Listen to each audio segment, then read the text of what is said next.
पैदा किया है, शिव ने ही ये संसार बनाया है, शिव ने ये सारे देवी देवता बनाए हैं, सब कुछ शिव है, शिव ही के ये अंश हैं, शिव के ही हैं ये सारे।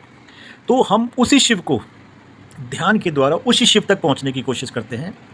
और भाई शिव तो फिर शिव ही हैं, सब शक्तिमान हैं, तो वो शिव को ध्यान करने के लिए अगर आपने इधर उधर अपना दिमाग चलाया तो फिर तो शिव प्राप्त होना मुश्किल हो जाता है। हालांकि अगर हम ध्यान के जो वैसे अगर हम उद्देश्य देखें, किताबी उद्देश्य कह सकते हैं उसे, तो भाई इससे हमें मानसिक शांति मिलती है, आत्म जागरूकता होती है, आध्यात्मिक उन्नति मिलती है, हमारा स्वास्थ्य लाभ होता है, एकाग्रता बढ़ती है। लेकिन इन सब के अलावा आपके अंदर कुछ और भी परिवर्तन होंगे जो ध्यान करने के बाद ही आपको उन परिवर्तनों का एहसास होगा। फ़िलहाल तो हम इस बात पर आते हैं कि ध्यान कितने प्रकार के होते हैं। ध्यान एक विपश्यना ध्यान भी होता है जो बौद्ध धर्म के हिसाब से ध्यान को करते हैं, जिसमें अपनी सांसों पर, अपनी संवेदनाओं पर वो थोड़ा सा ध्यान रखकर किया जाता है। दूसरा है मंत्र ध्यान। इसमें कोई मंत्र ले लेते हैं, जैसे कि ओम सोहम, अन्य जो भी दैविक मंत्र हैं उनका चिंतन करते हैं, उन पर मंत्रों के ऊपर एकाग्र करते हैं। कुछ लोग ओम के ऊपर ध्यान करते हैं, गायत्री जाप के ऊपर ध्यान करते हैं। कुछ होता है प्रेक्षा ध्यान, जैसे जैन धर्म से जो लोग होते हैं ना वो इस टाइप का करते हैं।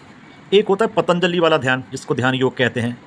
इसी तरह से एक भक्ति ध्यान होता है। इसमें क्या होता है कि कोई देवी देवता का अपने दिमाग में तस्वीर बना के उस पर ध्यान कर रहे होते हैं। एक ट्रांसजेंडल मेडिटेशन होती है, उसमें कुछ विशिष्ट मंत्रों का उपयोग किया जाता है। एक कुंडली ध्यान होती है जो हम अपने चक्रों पे ध्यान करके, जो हमारे 7 चक्र हैं उनके ऊपर ध्यान करके हम ध्यान करते हैं।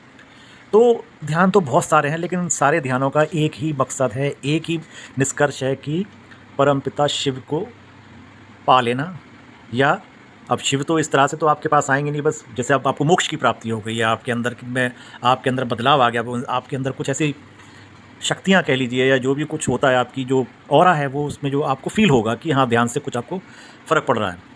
लेकिन हाँ, इसके लिए थोड़ा सा हमें इसकी जो तरीके हैं उस पर ध्यान देना ज़रूरी होता है। एक तो यह है कि जिस स्थान पर आप बैठे वो साफ़ सुथरा हो, वहाँ पे मच्छर वच्छर ना हो, गंदगी ना हो, क्योंकि अगर मच्छर वच्छर होंगे तो आप ध्यान नहीं कर सकते। ज़्यादा गर्मी होगी तो भी ध्यान नहीं कर सकते, ज़्यादा ठंड होगी तो भी ध्यान नहीं कर सकते। तो एक उपयुक्त ऐसा स्थान हो जहाँ पर आपको नॉर्मल सा एटमॉस्फेयर मिले, नॉर्मल सा सब कुछ मिले, ताकि आप आराम से बैठ सको। ठीक है, अपने नीचे गद्दी या आसन जो भी आप पसंद करते हैं उस पर बैठें।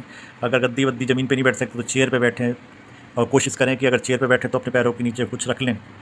ठीक है, क्योंकि ये बड़ी साइंटिफिक चीज़ होती है। ठीक है, और अगर ध्यान करने से पहले थोड़ा सा आप कुछ प्राणायाम वगैरह कर ले तो वो that will be much better.